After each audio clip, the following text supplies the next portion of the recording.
Hello, welcome to Air Cooled Performance. My name is Wayne Calderaro. I am the Harley Doctor.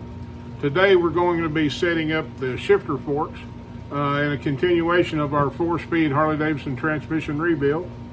Got the barn find behind me there. We're having to do a little bit of a few things to her. When we get that squared away, we'll make a video of that and share that with you. She's running really good. I did have to rebuild the carburetor. I tried not to do that, but it needed it, and mainly the accelerator pump, but that's another video. Okay, so we're back now with the shifter forks, and if you can remember, the forks were put in incorrectly, and they were wearing where they shouldn't be and not even touching where they should. So we're going to correct that today. And then also, we said earlier, when you're doing Harley Davidson work, there's a whole lot of special tools out there that you can get. Some of them are quite expensive. Some of them you do not need at all. For example, when you're setting up these shifter forks, there's a tool that Harley Davidson makes, and also a company named Gems. This is a Gems tool they make for setting up the shifter fork alignment. And how this works is you'll take your ratchet lid and you'll place it in the neutral position, and then you take this gauge and you set it on there like so. Well then, once you've got it nested on here, if you get where you can see it, then you take a bar and you run that bar in here until it lines up with the grooves in the shifter in the ratchet lid. So that's one way of setting that up. And then once you get that set up to where that's true, then you lock these screws down. Then you turn it upside down and place it on the transmission case and use that same rod. You put it upside down on the transmission case and you use the shifter fork with the shifter fork fingers on there to represent the rod. And so that you put this into place, and that's how you line it up if you use the correct tool. Now, we don't do that. We have the tool, like we said, we've got all this stuff. But what we use when we set up these shifter forks is we're going to use the best tool you'll ever find for that, and that's the ratchet lid itself. You're going to line up with these grooves. Why not use these grooves as the tool? And we'll show you how we do that when we get to that point. That's a surefire way to make sure, because when you're taking that gauge off and on, you could bump it, do anything, and if you don't catch it, then you could be in a shipwreck. All right, so first thing we got to do on the shifter forks is we have the shifter fork, then we have the shifter fork finger bushing, and then the finger, there's a nut with a lock tab on it. So we've already bent that lock tab down, and that's a 3/4 inch nut. And what we're going to do, we're going to loosen that up now that we've got the lock tabs freed up, and show you the different parts that comprise just one shifter fork. So as we're doing this, another thing I'm going to show you, of course I told you we try to use quality parts here, and let me get this nut off. And this nut has got a counter bore in the back of it. I don't know if you can see that or not.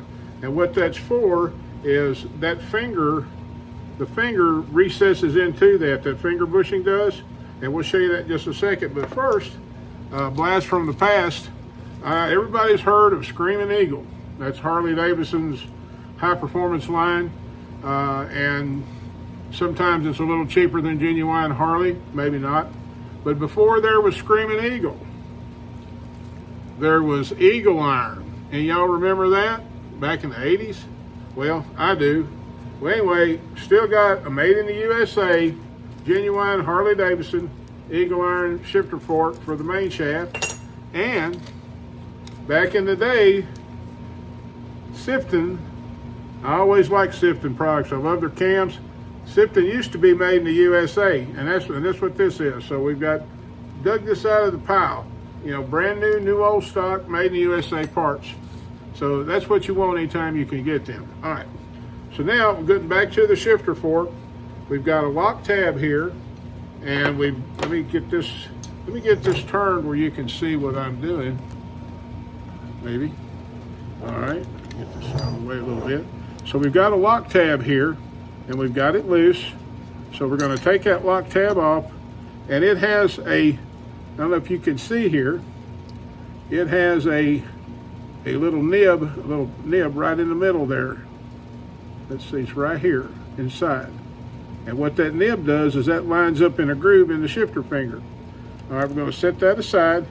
Now, when we take that off, how we set up the correct size of this, back and forth, is a series of shims.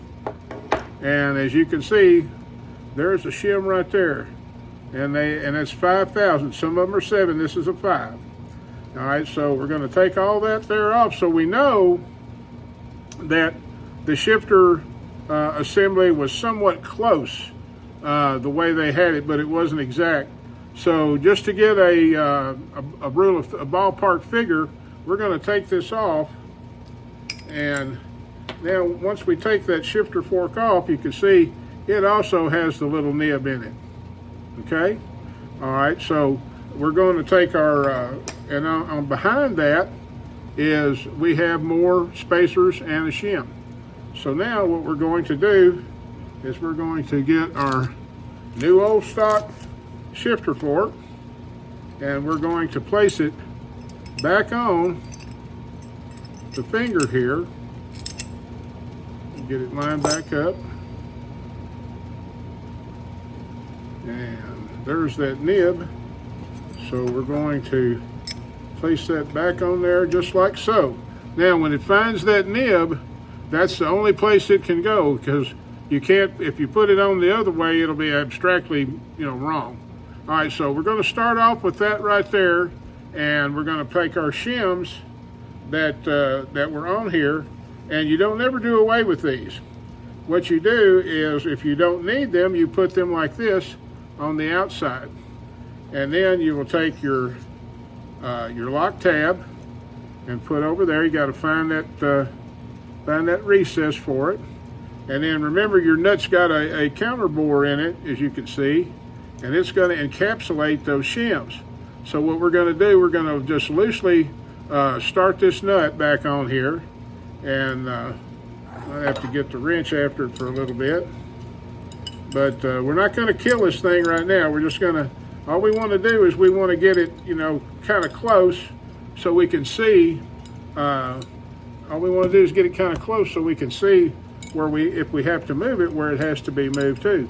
Now, the thing about this right here is what you have to be in mind is, if you recall, the other one was put in, and I believe that they were either bent from being assembled wrong, or somebody was really kick shifting it, because that's what goes on when you have that. So now we've got this assembled. So what we're going to do now is we're going to bring this back over, and when you put these shifter forks in, on the early model transmission, this nut right here will go facing to the outside. If you put it to the inside, like on a later model, all this will be wrong. All right, so you want to just, basically we're going to put it right in here in the shifter clutch there on the counter shaft side. Get where you can see that. So I'm going to take it out and I'll do it again. All right, so there's the shifter clutch. So what we're going to do, we're going to take this fork and we're just going to place it in there in that groove in the shifter clutch. Now, what we want, ideally, there is a set thousandths of an inch or whatever variance in here, but the best rule of thumb is to make sure, eyeball it, and make sure that it's sitting in the middle. And what I mean by the middle is make sure that the gap between this gear in the face of the shifter clutch and this gear in the face of the shifter clutch, make sure that, I'm going to move it back and forth, make sure that that gap is in the middle. And because that's what we want. We want it, and the reason why we do that, and you can, like if you were racing or whatever, you could move this to one side to where it would engage quicker. I've done that on race bikes and stuff like that. But for the regular street motorcycle, we want everything set up in the middle. If you do that, you won't never have any issues. Okay, so now we've got that roughly mocked up. We're going to take our shifter fork shaft and we're going to place it back inside here, and we're going to see where we are with the on the counter shaft. So we take that shaft and we run it through there, just like so. Let me take it back where you can see it. We're just going to run it back through here. We're not tightening nothing down for now. We're just putting it in. And then we're going to take and make sure that we've got the shifter clutch in the center in between those gears. Okay? So now we're going to take the best tool in the world for setting that up and do our alignment, our rough alignment. Before we do that, you have to have this. This is the shifter finger roller, or the top hat. And it goes right on top of the shifter finger, just like so. So what's going to happen is these shifter finger rollers are going to index in the grooves in the ratchet lid. And if you remember, we had some really bad places in here that we had to, take care of it also. Anyway, we've got that sitting right about where we want it there in the middle. And so now we're going to take our lid and we're going to set him on here just like so. First off, there's 2 dowel pins. You get them where you can see them.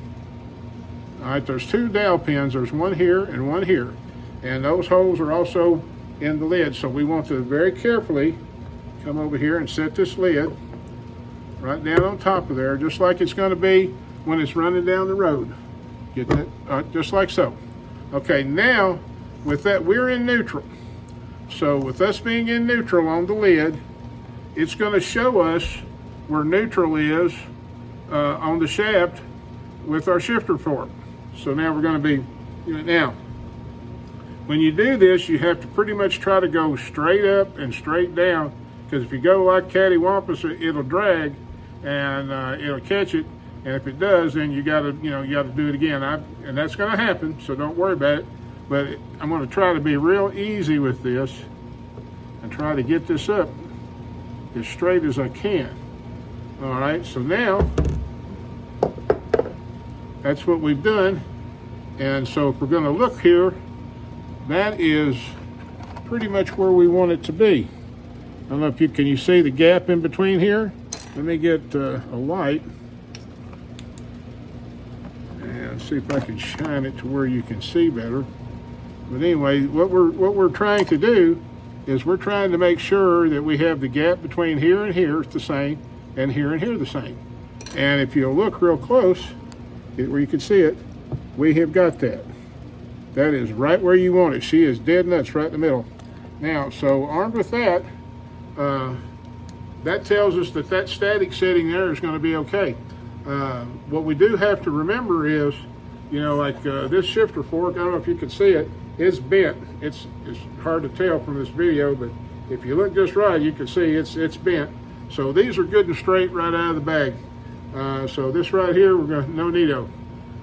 All right, so now, so I feel pretty good that shifter clutch is where it needs to be. Now we're going to do the exact same thing over here with the main shaft shifter fork, and we get that. And what we did ahead of time is we opened up the lock tabs to where we didn't have to take it over to the vise, and normally you just take it over there with a vise and take a flat blade screwdriver or a small chisel, and all you want to do is just bend that ear down to where you can get to everything. All right, so there again, we're going to take this apart, and as we've got the counterboard nut, we're going to set that there.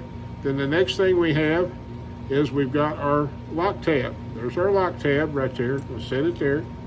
And then the next thing we have over here, this is our shifter fork, and it is, and where this has been on there and is bent, sometimes you have to tap them a little bit to get them loose, and because that one there was, that one was bent. And if you can see, there's the little tab inside here that locates it. So we want to put this shifter fork back on here, and we're going to use that same static setting to see where it was. So it could have been that the shifter forks were set up right, and just to where the thing was abused, that caused this kind of wear. All right, so there's our new shifter fork, and here's our our nipple, our finger nipple, and our finger, and we're going to take and we're going to put this on here, index it in that tab, and put our lock tab back on, index it in the tab, And then we've got our gland nut. We're going to put our gland nut back on. Get it down here. And as you can see, this is, this is not rocket science. And you do have to pay attention to what you're doing, of course. But this is something you can do. I mean, if you want to bring it to me, that's fine. I'll be glad to take care of you. But this is something that you can do. So now we're going to move our shaft. Let me get this where you can see. We're going to move our shaft back out of the way a little bit, so we're clear. And then we're going to take. We've got our main shaft shifter clutch. We're going to put it into. Get it over here. Our shifter fork. We're going to put it into the shifter clutch like so. Now we're going to come over and we're going to line up this shaft into the finger bushing like that, and then we're just going to push him on through here till it's all the way in. And there's no bind. And see, that's another thing too. See how that spins? I don't know if you can see, but that spins super easy. And that's what you want. You don't want nothing in a bind in a transmission. Okay? All right, so now what we're going to do, we're going to come back over here, and we're going to take our other finger washer, our top hat roller, and we're going to put him on here, like so. And now, what we're going to do is basically a repeat of what we just did. We're going to put this back, because that moved around as we was doing it, so we're going to put that back in the middle for the counter shaft, and then for the main shaft, we're going to do the same thing. We're going to set him right there in the center, in between. If I get where you can see, here. It's hard to view. Okay, so we're going to be in the center between this surface and this surface, and that surface and this surface on third gear. So armed with that, so now we've got that set up. Again, best tool in the world. And we're going to set this thing right down on here, on our tranny. There. All right, so once you hear it, it fit real good on there. Now, something to be aware of, some of these things are really tight on these dowel pins. So if that's the case, you probably want to get a rat tail file or something and just barely open this up just enough to where you don't change anything, but just to where it'll slip up and down on there, or make sure it's really good and clean. Okay, so now we're going to try to do the same thing here. Try to raise this up as straight as we can. And, oh yeah. Okay, so I get where you can see that. That gap in there now between this gear and the shifter clutch and third gear and the shifter clutch is pretty much dead nuts square in the center. And that's what we want. And so in this case, we didn't have to move any shims. And I'll show you what has to happen. Let's say that it was too far to this side. All right, what we would have to do is we'll take our rod out here so we can get to the shifter fork. So then what we would have to do, if it was too far to this side, we'd take our gland nut off, take it off, take our lock tab off, take our shims that's on this side, take them off, pull the shifter fork off, put the shims on, and then put the fork on. What that does is that's going to move our fork this way. You see what I'm saying? That's going to move the fork that way. So therefore, that's how you move. It's not very much a movement that you have. So that's going to get that movement situated to where it will be in the center of that shifter clutch. So now we'll put this back on here, just like so. And there we go, nice and smooth. There's first gear, get him out of high. There's first gear, there's second gear, there's third gear, and there's high gear. Going down the road, that's what we wanted. So I hope, I went a little long on this one here, but I wanted to be able to show you everything on it to the best of my ability. So what we still have to do now, we still have to lock those gland nuts down and move the lock tab into position. And then after that, our shifter forks are set. This thing will run for many, many days now that we've got that in there and we've got them true. And same way, like I'm sitting there pushing this fork here on my bench, and you may not be able to see it, but it's bent as well. So probably this thing was probably, as far as the shifter forks, they could have been set up right and then just got bent real hard after that, because these positions that we're going back with are pretty much static positions and they're lining up good. So that's what we want. And that's good. That's going to get us for today on the shifter forks. And after that, we'll tighten that up and we'll put that back in. And I'll show you that when we go to put the final screw for the shifter shaft in. And then after that, we're getting really close. And I really appreciate everybody watching. It means a lot to me that you enjoy these. I hope that you do. And very appreciate it. So please like and subscribe. And as always, most importantly, please take time to make God part of your day. You'll be glad you did. Thanks a lot. See you soon.